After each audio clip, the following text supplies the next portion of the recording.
Anatomy Trains is happy to announce our return to the Dissection Lab in person, January 10th to the 14th, 2022, at the Laboratory of Anatomical Enlightenment in Boulder, Colorado. We are thrilled to be back in the lab with Anatomy Trains author Tom Myers and master dissector Todd Garcia. Join students from around the world and from all types of manual, movement, and fitness professions to explore the real human form, not the images you get from books. This is an exclusive invitation. Email info@anatomytrains.com if you'd like to join us in the lab. This episode is brought to you by the Massage Mentor Institute. Diane Metkowski, also known as the Massage Mentor, and Allison Denney, also known as Rebel Massage, have teamed up to bring you the Massage Mentor Institute.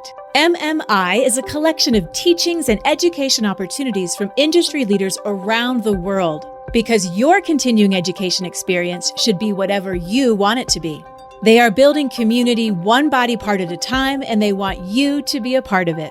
Head over to themassagementorinstitute.com today to see more, learn more, and do more.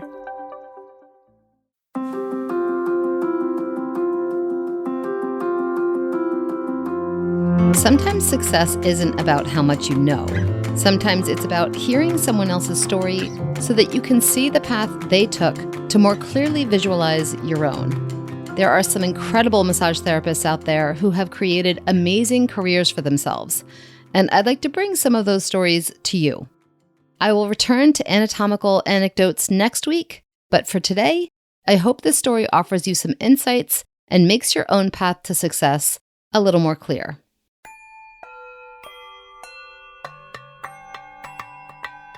Christy Cael is the author of the book Functional Anatomy, Musculoskeletal Anatomy, Kinesiology, and Palpation for Manual Therapists.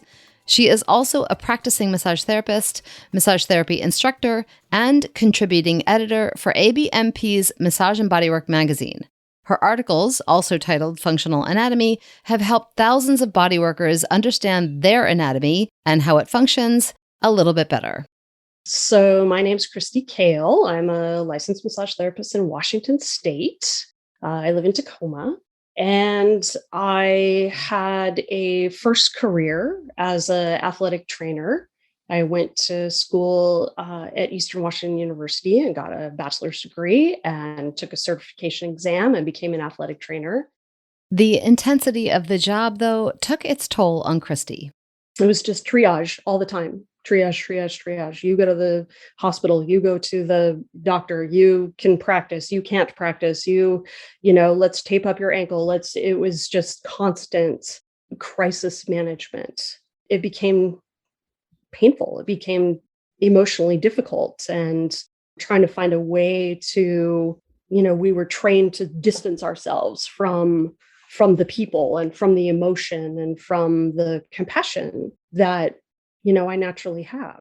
But then Christy was offered a massage from a friend of a friend, and the next thing she knew, her life was headed down a very different road. I got a message, hey, you want to come and get a massage? And the real me was like, absolutely not. That's the last thing I would ever do in a million years. And why would you call me and think I would want to do that? And the external me said, well, yeah, of course. When am I going to do that? And what time? And where do I show up? Which felt so odd. One of those moments where it's like, who is talking? It is not me.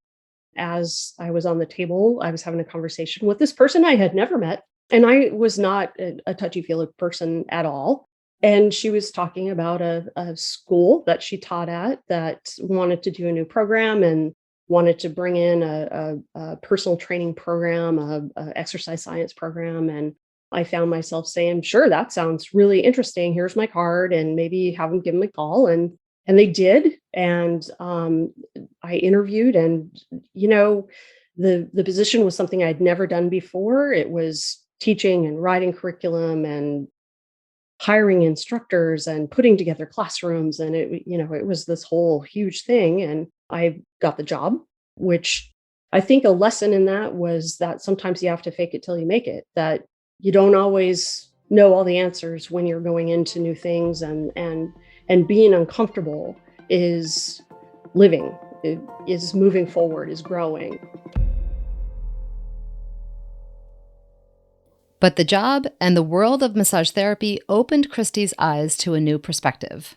I started going to their classes to see what was happening in the classroom, and they were very innovative teachers. It was a very different kind of learning that was happening there because it's so hands-on, but it's also incredibly vulnerable as a practitioner.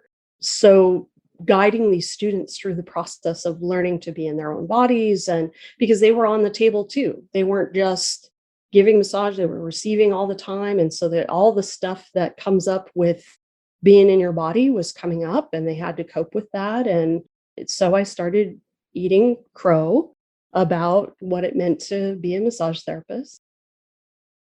She then got the opportunity to be a student at the very school she was teaching at.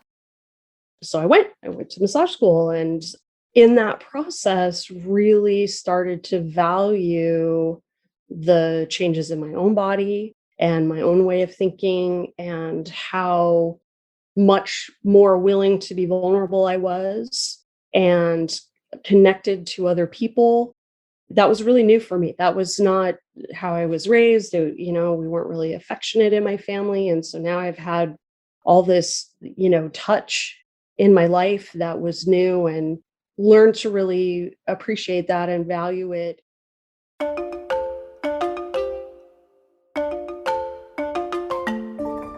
Christy graduated in July of 2001 and looked hard at what saying yes when she wanted to say no had brought her. That phenomenon has happened many, many times in my life.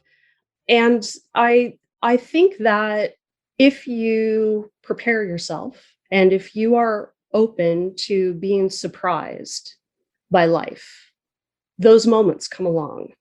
And I think that the part of being open and sort of ready for opportunity, listening to the universe for what your next step is, has taken me places that I never imagined,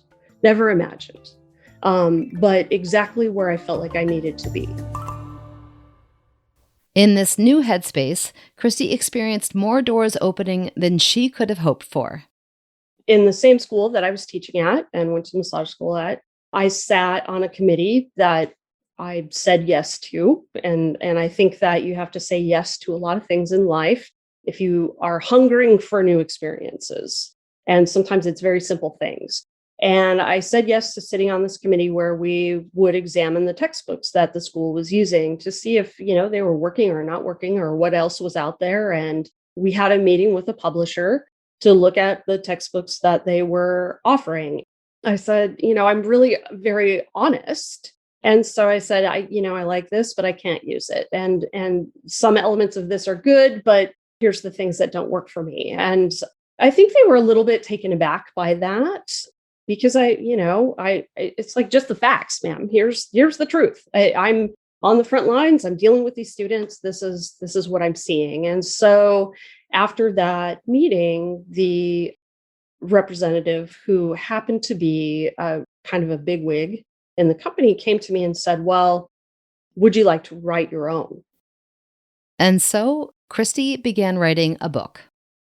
Not knowing what I didn't know, I said, sure, yeah, I can do that. No problem. Yeah, fine. I thought, okay, well, I'm just going to try. And, based on how I feel about the previous books I've used and what I would like to see, and, I'm going to pie in the sky it. What would be the thing that would work for me the best? And spent a year writing the proposal, and it's very specific, and it's a gamble. You don't get paid for that. You don't know if they're going to adopt or not. And so lucky me, they did. And that was very exciting. They flew me to Baltimore, and I met a team of people that were going to help me write this book. And it became a much bigger project than we anticipated, but that sometimes happens. And so we worked on it for about 4 years, and it came to fruition in 2009. It was published, and I think sometimes nobody's more surprised than I am. In the midst of all of this, though, she was also saying yes to other opportunities. I worked at ABMP in their education department. I moved away from Washington. I moved to Colorado. I was trying to finish the book at that time. I was in sort of the last throes of it, which was very difficult. And as I was working there, I met these amazing people that worked there. And part of my training was to sit and learn everybody's job. I had to learn everybody's job. It was amazing. It was such a genius move on their part, because I sat with the insurance people, and I sat with the membership people, and I learned about the person that was monitoring all the change in laws around the country. And one of the groups was the publishers of the Massage and Bodywork magazine, and the graphic designers and the editors. And they were so welcoming and so smart and so good at what they did, and really kind. And they knew that I was working on the textbook at the time, and asked if I wanted to contribute. They were really open about what that would look like, and because I had been practicing for a while, they felt like I had some insight into the profession, and so I said yes, not really knowing what that would look like, and they gave me a word count and a deadline and said, "Okay, here, give it a shot." She started by writing about what interested her the most. As a practitioner, I have my list of top 10 evil muscles: suboccipitals, levator scapula, pec minor, subscapularis, quadratus lumborum, piriformis, tibialis posterior. So those muscles are ones that I found as a practitioner were difficult to access, can be really temperamental, and not that pleasant to work on. Psoas, that's another one. Things I wish I had known more about when I was brand new. She's been writing for a while now. Well, it's 6 a year since 2008, so So a lot. And I wanted to know how she continued to find content and stay inspired with her writing. A lot of times I will find something comes up in my practice that, as I'm like, oh, what am I going to write about this time? Then it's like, everybody that walks through my door is having some sort of issue with their AC joint, or, there's just something. This pattern will show up, and it's like, oh, okay, well, that's a great topic to tackle. And because it is very narrow in that it is some anatomical structure that I profile and talk about beyond its action, more about its function. If you take something like the quadratus lumborum, yes, it does these actions, but let's talk about how it works with gait for being there and why it is so temperamental. So when I see those patterns come up, that is very helpful. But sometimes she has to look a little harder. And sometimes I have to work for it. Sometimes I have to really comb through and think about it. And sometimes the universe is stingy and you're going to have to look, and that's okay. And so if we apply that to, I've been practicing for 20 years, and, I work in a very quiet, warm, dark room with people that don't really want to talk to me all day long. And you go around the table and around the table and around the table. And, 20 years is a long time, and I get bored.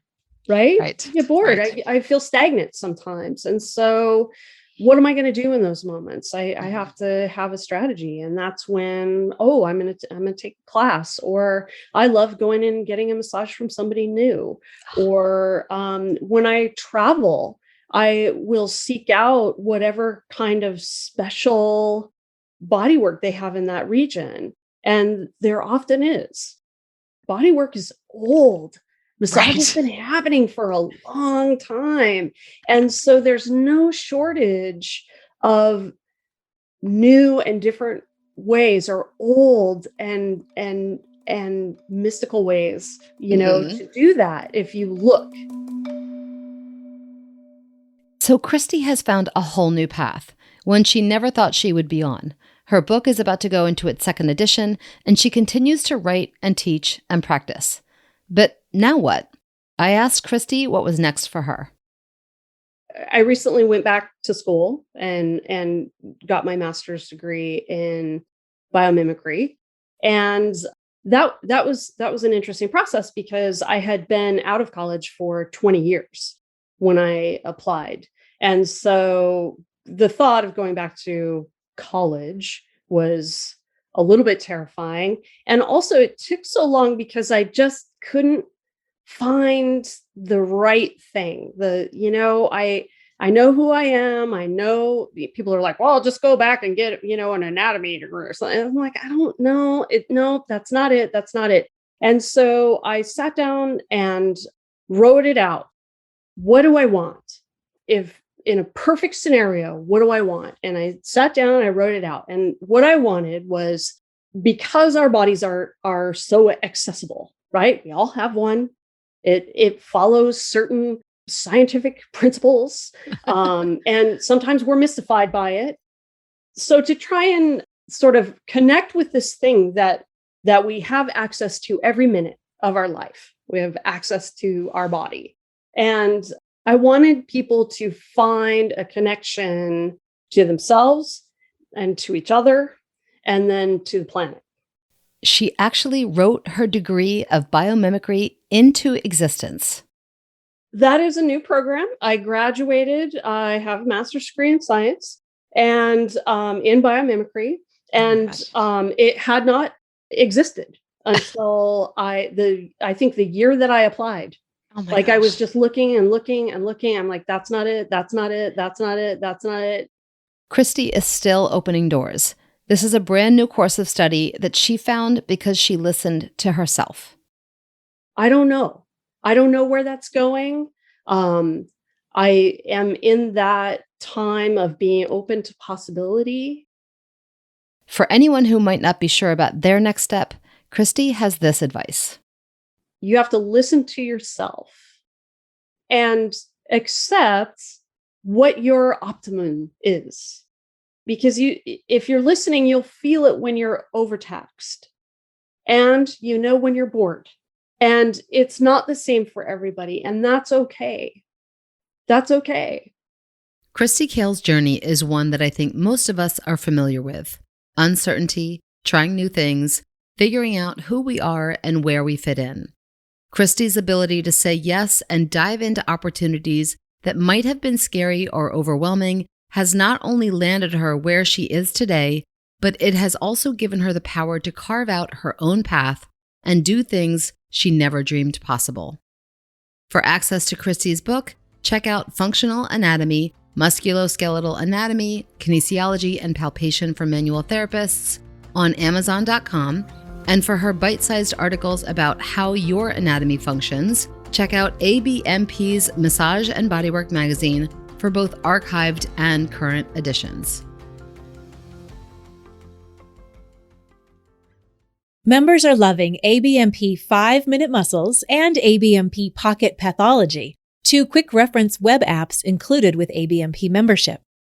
ABMP 5-Minute Muscles delivers muscle-specific palpation and technique videos, plus origins, insertions, and actions for the 83 muscles most commonly addressed by bodyworkers. ABMP Pocket Pathology, created in conjunction with Ruth Werner, puts key information for nearly 200 common pathologies at your fingertips and provides the knowledge you need to help you make informed treatment decisions. Start learning today. ABMP members log in at abmp.com and look for the links in the featured benefits section of your member homepage. Not a member?